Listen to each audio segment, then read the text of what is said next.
China is waging a drug war on the US, and it's coordinating with criminal cartels in Mexico.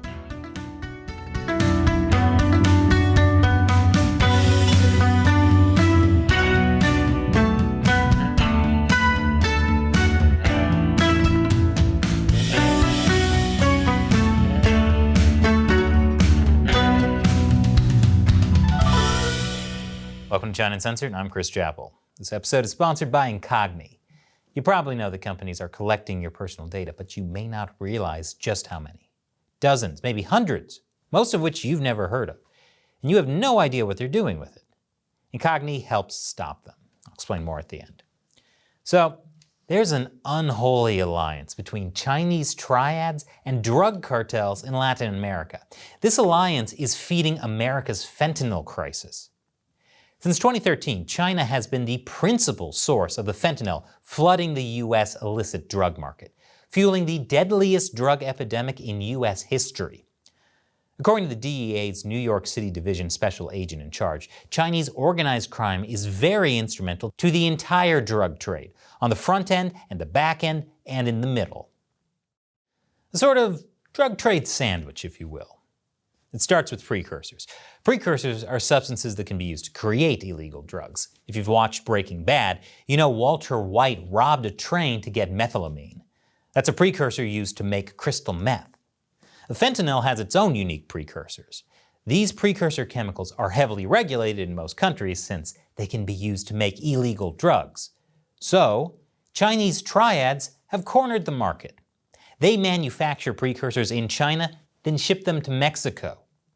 Mexican cartels use them to cook meth and fentanyl, and then smuggle the final product across the border to the US. These drugs are killing more Americans than COVID. And there's another part to this loop. Precursors cost money, and you can't have a trade imbalance. So to pay for the precursors, Mexican gangs are selling illegal wildlife to China, which is fueling environmental disaster in Mexico. See, there's a huge market for wildlife in China. Lots of people buy exotic animals for prestige, medicine, and investment. Mexico is full of exotic and endangered animals. For a long time, Chinese traders dealt directly with local hunters, poachers, and fishermen to get them. Mexican drug cartels caught wind of this and maneuvered themselves in as the middlemen. Now there's a cycle where locals sell wildlife to the Mexican cartels, who then sell it to the Chinese triads in exchange for drugs or money. Together, networks of Chinese traffickers and Mexican middlemen conduct large-scale poaching. One victim is the totoaba fish. It's an endangered species found in the Gulf of California off the Baja Peninsula. In China, the totoaba bladder is considered a delicacy and can sell for up to $60,000 a kilo. Yes, rich people in China eat Mexican fish bladder, and they also buy it as an investment. And the so-called dragon cartel is trafficking totoaba to China. With so much money to be made through wildlife, the cartels seek to legally and illegally harvest more and more of a wider and wider range of animal and plant species to pay for the drug precursors. This all has a spillover effect that's wrecking Mexico's biodiversity. For example, totoaba itself is endangered, and the totoaba fishing nets trap the vaquita porpoise, which is now also being driven to extinction.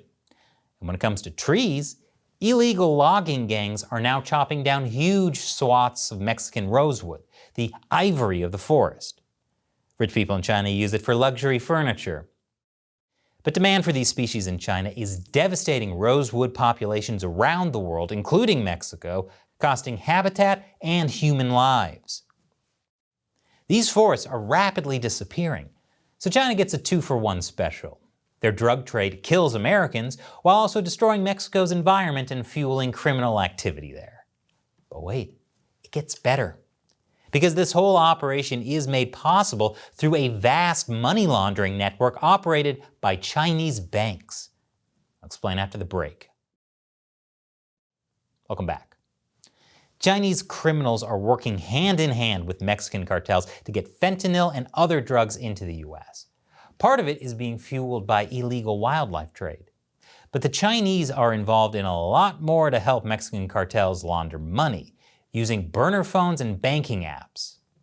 U.S. law enforcement officials say Chinese money brokers represent one of the most worrisome new threats in their war on drugs. Chinese money laundering is everywhere. They can route cartel drug profits from the United States to China, then on to Mexico with a few clicks of a burner phone and Chinese banking apps, and without the bulky cash ever crossing borders. And since most of this contact with the banking system happens inside China, the US and Mexican authorities have a hard time tracking the money. The Chinese government is not helping. According to an expert on international crime, the Chinese government rejects China's responsibility for the smuggling of drug precursor chemicals into Mexico and for poaching and wildlife trafficking in Mexico for Chinese markets. It insists that these problems are for the Mexican government to solve. So pretty much China says your territory, your problem. Which might sound reasonable at first, but these transactions are happening through Chinese banks, including state-owned banks like the Bank of China. Do you really think the same government that has 1.4 billion people under constant surveillance doesn't know what's going on?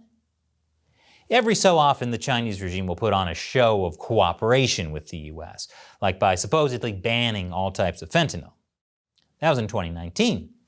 And yet, in 2021, more than 11,000 pounds of fentanyl made its way into the US, and more than half of it came right through the border of Mexico and San Diego. That was more than double the amount of fentanyl seized at the border compared to 2020.